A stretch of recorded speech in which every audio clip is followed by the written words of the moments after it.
Olá, boa tarde, campuseiros. Que alegria imensa compartilhar esse palco Green Deal da Campus Party 2021. E hoje quero bater um papo com vocês, falando um pouquinho a respeito de economia circular, um novo mindset de negócios. E aí, no meio dessa pandemia toda, né, nós aqui nessas correrias, nessa loucura que a gente vive nesse 1 ano e meio aproximadamente, e a pandemia ela tem acelerado várias ações, trazendo várias tendências transformadoras, não só para esse ambiente virtual, mas especialmente no trabalho, na automação, na digitalização. E foi justamente a partir deste ponto, desse start da pandemia, que nós começamos, então, a passar um olhar, trazer um olhar mais próximo da economia circular, embora não seja uma temática recente, é uma temática que a gente já conversa há bastante tempo, mas né, a pandemia nos trouxe uma reflexão muito importante para a humanidade em relação a essa vulnerabilidade e a visão que nós temos hoje de negócios dentro da perspectiva da sustentabilidade. Bom, seguindo aqui com vocês, eu quero me apresentar, né, falar um pouquinho sobre a economia circular, e dizendo que a economia circular ela é sobre negócios. Embora a gente pense assim, como que eu posso fazer negócios, como que eu posso gerar riqueza, quanto que eu posso ter de lucro, a economia circular ela é sobre negócios e novas formas de fazer negócios. E é isso que a gente tem trazido ao longo do tempo, nessas discussões sobre sustentabilidade. E essa frase, ela me marca muito, porque embora a gente perceba a relevância das ações de sustentabilidade, muitas vezes a gente não consegue colocá-las em prática. Muitas vezes a gente não consegue enxergar onde atuar, especialmente quando se tem um novo produto, um novo processo surgindo. E aí, nós temos vários desafios pela frente, né? Os próprios desafios inerentes da economia circular, como também os desafios que são aplicados de trazer a economia circular para os negócios. Isso é extremamente importante. E para começar falando um pouquinho, né, e aí eu vou dizer quem eu sou, meu nome é Ayane Passos, eu estou como diretora de extensão do Instituto Federal Goiano, sou apaixonada por café, casada, mãe de 2 filhos, eu tenho um filho da geração Z e um filho da geração Alfa, que tem aqui um choque de realidades dentro de casa, quando se pensa em inovação, quando se pensa em educação, quando se pensa em novos processos. E também, né, eu sou doutora na área de ciências ambientais, já estudo a área ambiental há algum tempo, partindo do princípio da inovação, das novas tecnologias, do ambiente, do ecossistema de inovação. E eu sou muito apaixonada por essa temática da economia, né, como a economia tem trazido à tona, de certa forma, novas discussões, onde nós temos aqui não só a economia circular, mas também nós temos a economia comportamental, nós temos também a economia criativa e tantas outras que vêm somando para que a gente possa olhar para a economia de uma forma diferente da economia tradicional. E isso me ganha, né? Eu gosto muito dessa temática e tenho grande admiração por todos os empresários, todas as pessoas que, de certa forma, estão inserindo esse conceito dentro das suas perspectivas, porque eu entendo que não é só gerar lucro, é também entender o seu propósito, entender seu objetivo de vida. E partindo, então, para o nosso início, eu quero dizer para vocês o seguinte, será que nós estamos protegendo o meio ambiente se destruirmos menos? Fica essa pergunta, né? Essa pergunta é do livro do berço do Cradle to Cradle, que trouxe para a gente, então, o McDowell e também o engenheiro químico Michael Bogart, que ele trouxe para a gente algumas questões abordadas nesse sentido. Ele fala o seguinte, que desde o berço nós temos que cuidar, até o túmulo, nós temos que cuidar da sustentabilidade do meio ambiente. Embora isso não seja recorrente, né, a ideia central é que a gente comece a gerir todos os processos bem antes do processo produtivo chegar nas cadeias produtivas, ou mesmo da extração dos recursos naturais. Então, ele traz essa discussão para a gente, não é um livro muito recente, mas é um livro que a sua temática, ela vai passando de tempos em tempos, está muito atualizada, está muito dinâmica nas discussões da sustentabilidade. E para falar de economia circular, eu preciso começar falando com vocês sobre economia linear. É aquela economia tradicional, é aquela economia que a gente consegue enxergar, de certa forma, os processos produtivos linearmente, a partir dos recursos naturais, a partir da extração dos recursos naturais. É uma economia que ela acontece de forma organizada na sociedade desde sempre. Ela é baseada na crescente extração de recursos naturais. Nós sabemos que tudo que permeia a economia linear, ela vem da extração de recursos naturais. E eles serão sempre descartados nas etapas do processo produtivo e, especialmente, no final desse processo produtivo. E eu gosto de trazer essa discussão porque remete muito ao nosso dia a dia. Um estudo feito pela WWF, que fala sobre a produção de lixo no Brasil, deixou bem claro para a gente que o Brasil é o 4º país que mais produz lixo no mundo. Isso é impactante, né? Quando a gente coloca isso em níveis globais, nós somos o 4º país no mundo, dados de 2019, em produção de lixo. E aí, então, o autor desta obra maravilhosa, dessas fotos que vocês estão vendo aí, que é o Greg Siegel, um fotógrafo, ele fez na sua obra um livro, uma coletânea de fotografias, onde ele trouxe ali uma leitura do que é esse acúmulo de resíduos. E ele trouxe ali os amigos, conhecidos, ele propôs que em 7 dias eles acumulassem os seus recursos, os seus descartes, e a partir desses 7 dias ele iria fazer uma sessão de fotos com cada um. Então, na internet tem várias fotos, tem com famílias, com os filhos, e aí a gente percebe o quanto de resíduo a gente acumula, quanto de lixo a gente acumula ao longo do nosso dia a dia, ao longo de uma semana. E é muita coisa quando a gente fala de acúmulo de resíduos, né? Não é à toa que nós estamos em 4º lugar.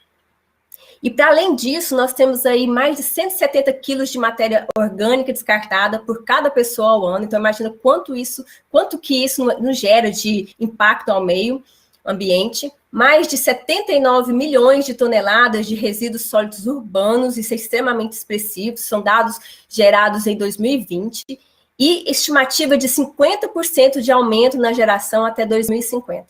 E a pergunta fica, onde iremos parar, né? Com tanto recurso, com tanto descarte ao meio ambiente, né? Isso são dados da FAO e também da WWF.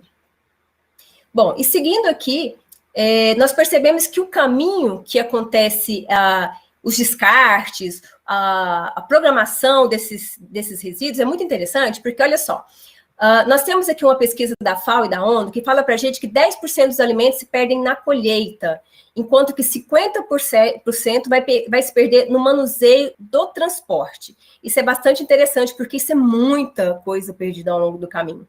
30%, e a gente está falando de alimentos, né, especialmente, 30% ela se perde nas centrais de abastecimento. Isso é muita coisa, também são um percentual muito alto. E 10% se perde ali na ponta, né, no consumidor final, quando ele vai ao mercado, então, em supermercados, restaurantes e casas de consumo. Esses dados são alarmantes, uma vez que você faz uma contrapartida com os dados aqui do outro lado. Enquanto a gente tem essa perda expressiva, são quase 127 milhões de toneladas jogadas no lixo, jogadas fora, nós temos, em contrapartida, 820 milhões e descarta mais do que a nossa própria necessidade. Isso significa que nós temos uma percepção de durabilidade de produto, no entanto, não é a durabilidade. O que nos move ao consumismo é justamente aquela necessidade criada pelas campanhas publicitárias, pela discussão a respeito dessa temática, pelos novos modelos, pelas propostas que vão surgindo. Nem sempre você troca um celular por um outro celular porque ele estragou. Na maioria das vezes, a gente troca um aparelho por outro aparelho pela mudança, talvez, no design, mudança, talvez, na cor, enfim, alguma coisa que mudou e te chamou a atenção. E aquele produto que em tese, estaria em perfeitas possibilidades de uso, ele é descartado. E isso gera um alto potencial de reciclagem de materiais. Nós temos muita possibilidade de reciclar materiais por conta desta discussão de trazer o tempo todo esse ponto de partida dos resumos, né, dos insumos. Bom, além disso, nós temos os riscos para esse modelo atual. Nós temos o primeiro risco, que é o risco de suprimento, né? A escassez desses recursos, uma vez que a gente tira o tempo todo da natureza, uma volatilidade, também o uso de recursos não renováveis. Então, a gente sabe que nós estamos chegando num momento de escassez da maioria dos grandes recursos que a gente precisa para a nossa produção. Nós temos também risco de competitividade a partir do momento que a gente fala da nossa obsolescência programada, quando a gente já constrói ou já faz alguma coisa para que ele dure um determinado tempo, ou seja, ele vai durar por 1 ano, por 6 meses, já sai da linha de produção com esse objetivo. E também o risco de competitividade a partir do momento que o consumidor ele lança um olhar mais crítico para o que está sendo produzido. Outro ponto importante são os riscos de conflitos. Nós temos uma cadeia compartimentada, uma cadeia do qual falta colaboração entre esses agentes, falta colaboração entre esses atores, eles não se conhecem, eles não se interagem, e é extremamente competitivo. E nós temos também o risco de sobrevivência, uma vez que esse olhar limitado, ele traz para a gente uma falta de olhar do sistêmico, uma visão sistêmica, um olhar holístico em relação às novas adaptações e às novas tecnologias, especialmente na adaptação dessas novas tecnologias. Bom, e aí a gente surge, então, essa temática, essa discussão, que eu venho estudando há algum tempo, desde o meu doutorado, que eu cumpri na área de desenvolvimento, na inovação na área de desenvolvimento e sustentabilidade, em ciências ambientais, que traz para a gente o que é a economia circular. Né? Então, é aí que a gente começa a pensar que a economia circular é ela que defende a necessidade de mudança de todo esse processo que a economia linear tem proposto para a gente, desde a idealização do produto até a melhoria e utilização desses materiais que os compõem. Então, o que a gente sabe a respeito disso? Que o mundo ele só é 8,6% circular. Isso quer dizer que nós só temos condições, nós só estamos fazendo 8,6% de todo o nosso dejeto, de todo o nosso resíduo descartado. E eu pergunto para vocês, o que é feito, então, de 91,4% de todo o resíduo gerado? Isso é um dado que a gente tem que começar a parar e pensar, porque isso, além de ser voltado para os impactos ao meio ambiente, nós também temos aí oportunidades de negócio. Segundo a Global Circular Gap Report, que é um estudo feito, né, desde 2018, ele traz para a gente, né, ele mensura, ele mede, ele consegue trazer para a gente essa circularidade e diz que existe um gap muito grande nesse processo, que nós precisamos, então, entrar nesse gap e perceber que nós temos aí grandes chances, grandes oportunidades de negócios a partir desse gap que é mensurado pela Global Circular. Bom, e fazendo um comparativo breve, né, nós temos a economia linear, onde a economia linear extrai, né, como eu falei para vocês, e o recurso que não é utilizado ou os resíduos, eles são dispensados na natureza, em lixões, enfim.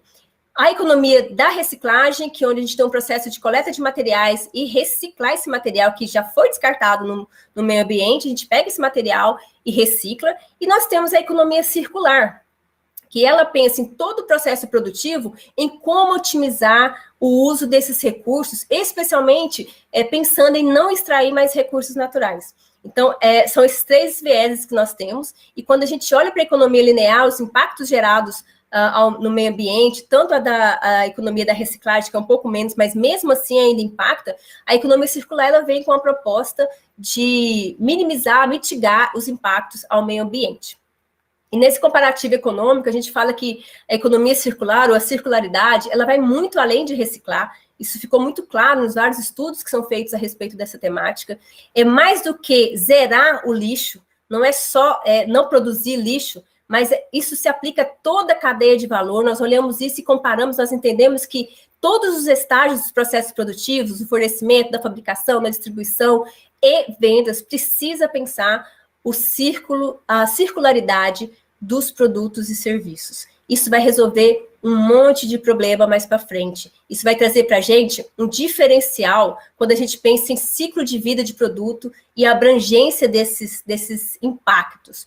Nós temos os estágios, então, a venda de serviço, em vez de venda de produto, nós temos que vender serviços mais do que vender produtos. E também novas maneiras de renovar, reparar ou remanufaturar o produto ou revenda. Então, são novas propostas que a economia tem discutido nos últimos tempos. Isso é uma mudança de paradigma, onde a gente olha o crescimento econômico, o desenvolvimento econômico com outro olhar. São novas estratégias que as empresas, os empreendedores precisam, então, de fato, acreditar e buscar novas estratégias para ter resultados e também acompanhar as novas demandas mundiais e também atender as demandas do seu consumidor. E esse olhar para a economia circular é extremamente importante, e pensando especialmente em novos materiais, novas relações comerciais e novos modelos de negócio.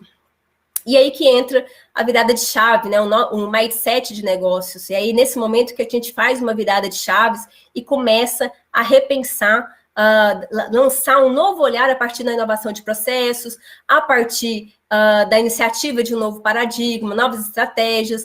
E essas mudanças, então, nos levam a pensar nos 3 R's que sempre foi pregado quando a gente fala em sustentabilidade, né?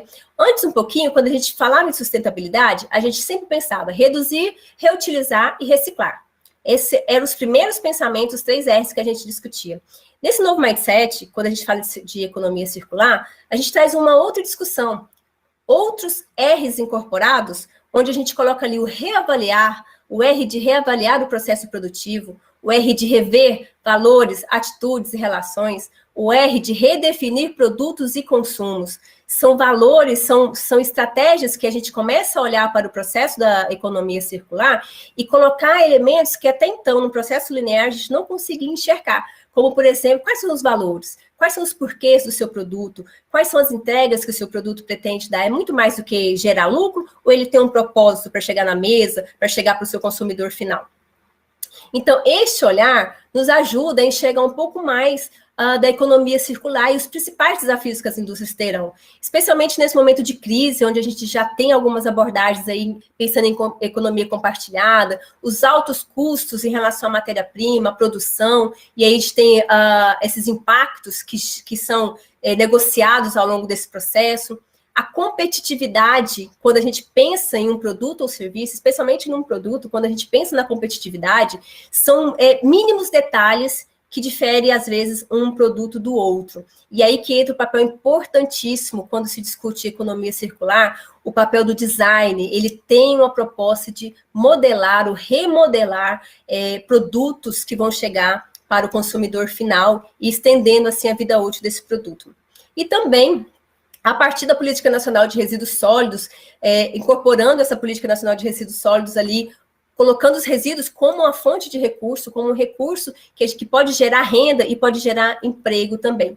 E, claro, os impactos ambientais, onde a gente pensa nos renováveis para mitigar esses impactos ambientais. Então, é importante a gente pensar na redução do risco, na geração de valor, no diferencial competitivo, nesse posicionamento global, fidelização dos clientes, novos clientes, enfim, são outras ferramentas importantes que a gente começa a pensar.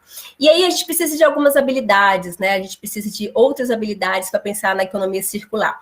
A primeira delas, eu coloco uma visão holística. Você tem que olhar o todo, compreender todo o sistema, compreender as relações estabelecidas.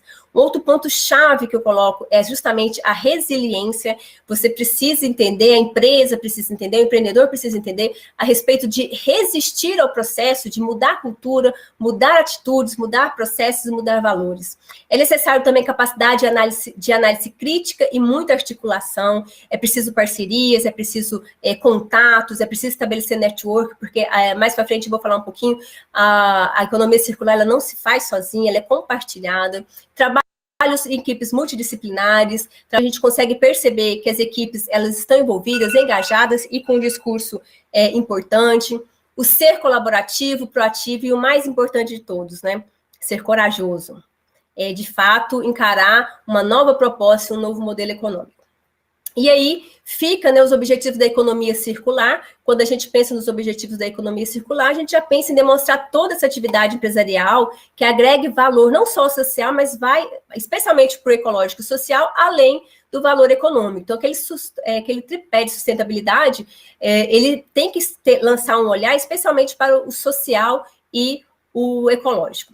E também propor um sistema econômico que crie riqueza a curto e médio prazo, porque sem sombra de dúvida, nenhuma empresa vai conseguir vencer sem ter lucratividade. Então, pensar num sistema econômico que crie riqueza e gere riqueza a partir da economia circular em curto e médio prazo. E também pensar nas matérias-primas, né, como uma estratégia de valor para a utilização sempre renovada dos recursos naturais, para que possamos, de certa forma, preservar os recursos naturais. E aí eu coloco para vocês quais são as possibilidades de lucros na empresa circular. De lucro para a empresa circular, nós temos vários pontos importantes. Dentre eles, eu destaco aqui para vocês: oferecer serviços a clientes para apoiar o trabalho circular, facilitar a utilização duradoura e otimizada de produtos e recuperar semiprodutos e matérias-primas para utilização renovada. Esse é um dos pontos. Trouxe aqui para vocês também um modelinho, né, de canvas da economia circular, do livro Daut et al., que ele traz para a gente o seguinte: algumas atividades precisam ser bem descritas, principalmente previsão dos impactos circulares e previsão dos impactos sociais. Para além disso, os pontos-chave que nós colocamos aqui, a tecnologia, ela leva a engajamento, a escala, ela leva a investimento, parcerias, ela leva a colaboração e percepção de valor, onde você consegue preparar lideranças para conduzir essas ações da economia circular. E como eu disse, a economia circular é um trabalho colaborativo, não se faz sozinho, uma temática muito ampla, muito abrangente, a gente consegue colocar várias outras ações corroborando com essa temática, e a gente consegue perceber que é mais do que gerar valor, ela é uma visão de custo, além de custo e qualidade, ela tem que ter um propósito. A criação de designs e performance muda toda essa estratégia, é não deixar pontas soltas, não arredondar o final da cadeia, a abordagem sistêmica, estabelecer parcerias. A gente percebe que é justamente as parcerias que vão conseguir consolidar esse trabalho da economia circular. Por fim, eu trago para vocês que repensar, né, novos modelos de negócio voltados para a economia circular é uma nova perspectiva. Vários estudos mostram que a partir desse modelo de negócio renovado, pensando na economia circular, tem gerado riqueza, tem gerado lucro, tem gerado incentivos. O consumidor final, ele tem olhado com um outro olhar para as empresas que investem em economia circular, e essa é uma temática que vem sendo discutida amplamente. Então, eu me coloco à disposição, eu coloco para vocês que a economia circular não é sobre o que você já tem, e sim o que você pode atingir com o mindset circular. A competitividade não está mais no custo ou na qualidade, e sim na geração de valor, né? Então, a gente sempre fala que o mais importante do que só gerar lucro, nós precisamos gerar valor para o nosso consumidor final e também para a empresa com seu propósito, né? Novos modelos de negócio. Então, está aqui meu contato.